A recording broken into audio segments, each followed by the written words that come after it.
Bonjour. La victime de pervers narcissiques est le choc de la révélation. Lorsque la victime comprend à quoi, derrière le à qui, elle avait affaire, elle s'effondre. Et la plupart du temps, elle se demande pourquoi. Pourquoi elle est dans cet état de sidération, d'affaiblissement, d'effondrement, c'était bien le mot, dont elle n'arrive pas à sortir. Pourquoi? Parce que comprendre ce que veut dire pervers narcissique, c'est comprendre qu'il n'y a rien à faire pour changer les choses. C'est voir les mois, souvent les années, passer à lutter, à essayer d'arranger les choses, à essayer de comprendre l'autre, à se remettre en question. Tout ce temps, tous ces mois, toutes ces années, tout ce temps passé à vouloir croire qu'il y avait un possible, qu'il y aurait un jour une amélioration, qu'il y avait une voie de sortie à cet enfer sur terre. Toutes ces années, tous ces mois, tout ce temps, pour se rendre compte que rien, il n'y a rien. C'est ça le plus terrible sans doute du drame. La victime de pervers narcissiques finit par chercher ce qui se passe, comprendre ce qui se passe, parce qu'elle n'en peut plus, parce qu'elle est au bout du rouleau, parce qu'elle n'a plus de ressources, parce qu'elle ne sait plus qui elle est, parce qu'elle est arrivée au point ultime de cette emprise, de cette torture psychologique qui lui est imposée jour après jour, à chaque fois, à chaque coup de fil, à chaque message, à chaque échange, chaque matin ou chaque soir, par la personne perverse narcissique. La perversion narcissique, on ne le rappellera jamais assez, est un trouble mental. On ne naît pas pervers narcissique, on le devient. C'est un trouble du développement, on peut l'appeler comme ça, dû à un contexte familial, à une enfance particulièrement destructrice sur le point de vue psychique. Le pervers narcissique est ce qu'on appelle un psychotique. La psychose, le principe en gros, très très gros, c'est un monde imaginaire, son monde. C'est voir le monde à travers une vitre dépolie qui ne laisse rien passer, dans lequel le malade mental tourne en quelque sorte et perd de plus en plus le contact avec ce qui devrait être la réalité. Dans le cas du pervers narcissique, l'absence d'accès aux sentiments. Je les cite parce qu'ils le disent eux-mêmes, le sentiment est une donnée à comprendre. Le sentiment n'est pas quelque chose de vécu, le sentiment n'est pas quelque chose de compris. Cette incapacité d'accès aux sentiments, c'est l'incapacité d'accès à l'autre, fait que tout ce qui l'entoure, tout ce qui existe, n'existe que par et pour lui, dans son monde. Et ce qui n'existe pas pour lui vient donc se fracasser sur ce monde intérieur vide, terriblement vide, puisqu'il ne sait pas lui-même qui il est.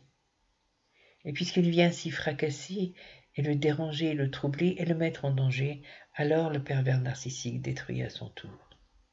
Avec tout le savoir appris au cours de son enfance, la manipulation répétée par ceux qui l'ont manipulé lui-même. C'est cela que la victime a vécu. Cette déstructuration d'elle-même, manipulation psychologique. Un jour c'est blanc, un jour c'est noir, un jour peut-être c'est gris. Un jour je vous aime, un jour je vous déteste, un jour vous existez, un jour vous n'êtes rien. Je viens te voir et puis je ne suis pas là. Je ne comprends pas pourquoi tu m'en veux alors que je t'aime, et puis mais tu ne te rends pas compte que je n'aurais jamais voulu d'une personne comme toi, que tu n'es rien. Face à la victime qui, elle, a cru au début à ce rêve, et toutes le disent, ce rêve de quelqu'un qui la comprenait, qui lui donnait une place, enfin, dans la vie. Comment lâcher un tel rêve, puisque la victime elle-même souffre d'une faille narcissique, d'une non-reconnaissance d'elle-même, d'un besoin d'amour qui, pour des raisons qu'on ne va pas essayer d'énumérer ici, n'a pu être complètement satisfait. La victime a un déficit dans la conscience de sa propre valeur. Elle cherche quelqu'un qui la lui donnera. Et le pervers narcissique, attiré comme le papillon par la lampe, a vu dans cette victime une profondeur qu'il n'a pas. Il est neutre, toujours, pervers narcissique, féminin, masculin. À part quelques différences de comportement, le trouble, lui, reste le même. Attiré, puis déçu, puis en rage de ne pouvoir, toujours dans ce monde étrange de sa psychose, devenir, s'approprier les qualités de l'autre. Il ne peut comprendre, il ne peut qu'être frustré, et la frustration le rend mauvais. La frustration est insupportable.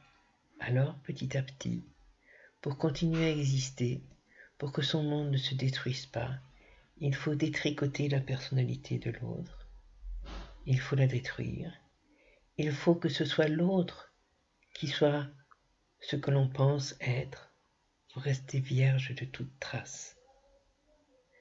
Cette victime en face, qui veut continuer à croire à ce mirage, à ce miracle entrevu, un autre qui lui donnerait cette place qu'elle n'avait pas, s'est accrochée si longtemps, a fini par penser être folle, a fini par se demander si elle était elle-même perverse et manipulatrice, puisque l'autre, en face, le lui disait. Cette victime alors comprend et doit se rendre à l'évidence que ce rêve n'était qu'un rêve, qu'il n'y aura jamais de réalité. Si elle n'était pas au bout de cette souffrance, elle pourrait difficilement, douloureusement l'entendre, mais réagir. Mais elle est au bout de cette douce souffrance, elle est au bout de cette destruction de son être profond. Et pour elle, c'est le coup final. C'est pour ça que la victime est hébétée, incapable d'agir, dans la plus profonde dépression, à la recherche de quelqu'un qui pourra entendre ses mots et qui pourra lui dire « Oui, ce que vous vivez est réel. Non, vous n'êtes pas folle. Non, vous n'êtes pas... vous êtes une victime. Vous n'êtes pas coupable. Vous n'êtes pas responsable. » Ce besoin immense d'entendre quelqu'un qui peut lui expliquer son vécu, qui peut mettre des mots sur ce qui est dans sa tête. C'est ce qui permet à la victime d'émerger de ce trou noir dans lequel elle est plongée. Non seulement l'écoute du thérapeute, mais la compréhension du vécu. Le rôle du thérapeute dans la première rencontre est de remettre en place tout ce qui a été mis à terre. Son rôle est de redonner un sens à ce qui n'en a plus. Quand une victime entend « oui, ce que vous avez vécu est normal, ce que vous avez ressenti est normal, ce que vous vivez est normal ». Normal, parce que vous êtes une victime, ça ne devrait pas être normal, mais ça l'est. Lorsqu'elle reçoit un éclairage neutre, précis, factuel même, sur ce qui a été, c'est comme si on ouvrait la fenêtre de la pièce noire.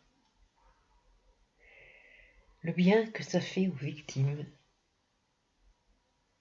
est immense, indicible presque, et pourtant il est.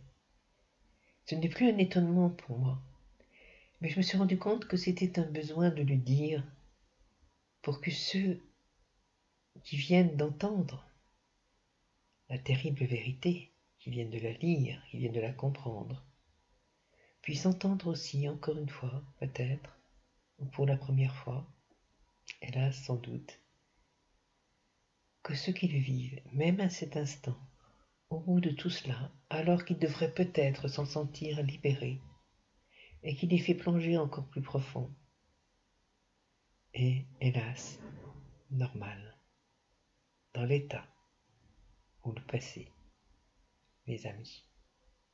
Voilà.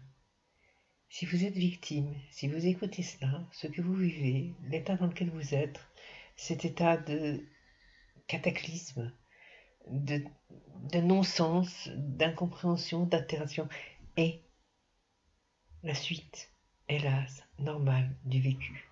Ce n'est que provisoire. Il ne faut pas rester dans cet état, et je vois des gens qui y sont restés plusieurs années.